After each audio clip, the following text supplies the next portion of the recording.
اور پھر اشارات ہمیں ملتے ہیں کہ جہنم نیچے ہے، سجین جو ہے وہ 7 زمینوں کے نیچے ہے۔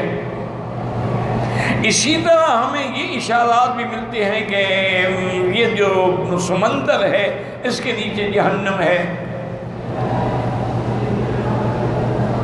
اسی لیے حضرت عبداللہ ابن عمر رضی اللہ تعالیٰ عنہ سمندر کے پانی سے وضو نہیں کرتے تھے، فرمایا ان تحت البحر نار، حضور نے فرمایا اس کے نیچے جہنم ہے، تو میں آگ والے پانی پہ کیوں وضو کروں؟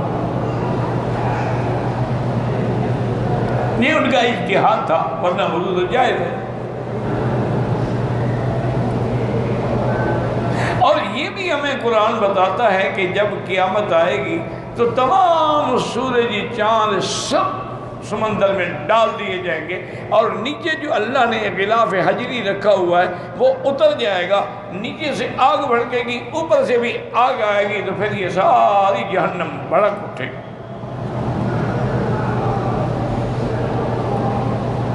اور پھر وہ آگ بھی ایسی ہوگی کہ جس کو اللہ نے فہم بھی دیا ہوگا، سمجھ بھی دی ہوگی، تکاد تمیز من الغیظ کلما القی فیہا فوج سألہم خزنتہا الم یاتکم نذیر قالوا بلا قد جاءنا نذیر۔ اللہ فرماتے ہیں قیامت والے دن جہنم قریب ہوگا جیسے غصے میں پھٹ جائے، اور اللہ تبارک و تعالیٰ کے حکم سے جب جہنمیوں کو جہنم میں ڈالا جائے گا، فرشتے پوچھیں گے کیا تمہارے پاس کوئی ڈرانے والا نہیں آیا؟ ان کا آیا تھا، ہم نے نہیں مانا۔ تو اس لیے یاد رکھیں، اچھا اب اللہ تعالیٰ کبھی کبھی نمونہ بھی دکھلا دیتے ہیں۔ یہ آپ نے دیکھا ہوگا نا جی، برکان جسے کہتے ہیں، ایسے پہاڑوں میں ایسے پھٹتا ہے، لاوا آگ نکلتی ہے اور وہ میلوں تک ہوتی ہے۔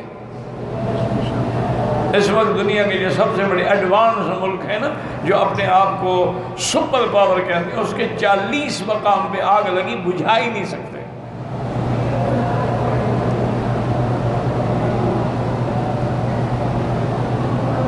اب جناب یہ یاد رکھیں کہ وہ جب یہ اذا البحار فجرت، بھڑک اٹھے گا سمندر۔ اب اللہ نے ایک نمونہ دکھلایا ہے، یہ جو آپ نے سنا ہوگا نا، آپ کے ملک میں بھی لفظ سونامی آج کل بڑا عام ہو گیا ہے۔ سونامی سونامی سونامی عذاب کا نام ہے۔ ان کو اتنا عقل نہیں ہے، ہم کیا کہہ رہے ہیں، عذاب لا رہے ہو تم۔ بات تو خیر شاید ٹھیک کہتے ہوں گے، کیونکہ ان کو عذاب سے دلچسپی ہوگی، ورنہ سونامی ایک عذاب ہے۔ یہ انڈونیشیا کے بالی جزیرے میں آیا تھا، اور انڈونیشیا کا سب سے خوبصورت ترین یعنی جزیرہ ہے، اور وہاں بڑی دنیا نعوذ باللہ گناہوں کے لیے، عیاشی کے لیے جاتے ہیں، وہاں بغیر کپڑوں کے سب کچھ ہوتا ہے۔ تو وہ بتاتے ہیں کہ وہ سونامی کیا تھا، یہ دریا سمندر دیکھا نا آپ نے، لہریں آتی ہیں پھر واپس جاتی ہیں، پھر آتی ہیں پھر واپس جاتی ہیں، تو لوگ شوق سے کھڑے ہوتے ہیں کہ لہریں ٹانگوں تک آ گئیں، یہاں تک آ گئیں، پھر واپس چلی گئیں۔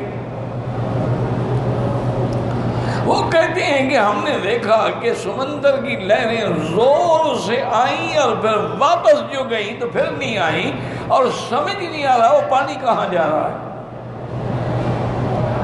بھئی اتنی بڑی موجیں آ کے پھر نہیں لوٹی۔ وہ کہتے ہیں بس یہ بھیا سیکنڈوں کا واقعہ ہے، کوئی گھنٹوں کا نہیں ہے، کہ وہ اللہ عالم وہ پانی کس غار میں چلا گیا۔ تھوڑی دیر ہی گزری تھی کہ وہ نیچے سے 200 میٹر اونچا پانی کی لہر آئی، جو آگ میں گرم تھا اور سب کو جلا کے بھسم کر دیا۔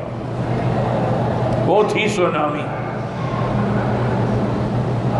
اب ان کو کیڑے پڑ گئے ہیں، وہ کہتے ہیں ہاں معلوم ہوتا ہے کہ مسلمان ٹھیک کہتے ہیں کہ جہاں دریا کے نیچے آگ ہے، یہ آخر آگ کہاں سے آئی؟ اچھا یہ جناب اپنا جو ہے نا، یہ تو جہنم جہنم کرتے ہیں۔ ایک جگہ برمودا، تو وہاں خدا کی شان دیکھیں، جو بھی چیز جائے نا جی وہ غرق ہو جاتی ہے۔ بحری جہاز جاتے ہیں غرق۔ انہوں نے تحقیق کے لیے ہوائی جہاز سپیشل تیار کیے، کیمرے سے لیس اگر پڑنے لائے، یوں ہی جہاز اس کی مدار میں گیا اور کھینچ لیا گیا، پتہ ہی نہیں کہاں ہے۔ تم تو آج تک اس کا پتہ نہیں لگا سکے ہو، تو جہنم کا پتہ کیا لگاؤ گے؟